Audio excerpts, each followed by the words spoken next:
Yan guys. Hello, hello. Nandito tayo ngayon guys sa Nature's Church. Welcome to my channel guys. Yan, papasok tayo dito. May simba pala guys. Yan, welcome. Yun yung Nature's Church. Yan si Bunso. Yan.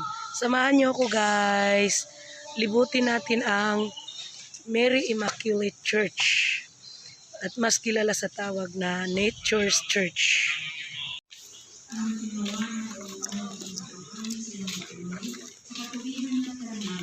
Sa ating kapag-pinagawa sa bayan namin.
maraming salamat sa inyong panonood. Kaawa-anawan ni Lord yung ating channel, BEB&DICK Official, dahil ang channel na to ay para sa good vibes and let's promote hope sa ating mga kababayan, guys. Yan. It's all about me, BEB&DICK Official, and for others ang ating vlog, guys. Ang ating channel na ito. Kaya maraming salamat sa iyong panunood. Please hit the bell button, guys, para sa susunod na video ko, ma-notify po kayo. Lord, maraming salamat. Kung sila paka-tingin sa atin. Yan, guys, maraming salamat. Mwah, mwah. Ito, yan. Ito ang ating video about Nature's Church, Mary Immaculate Church. Pero kilala po siya sa tawag na Nature's Church kasi napalibutan po siya ng mga puno. Ayan guys, maraming salamat sa panonood.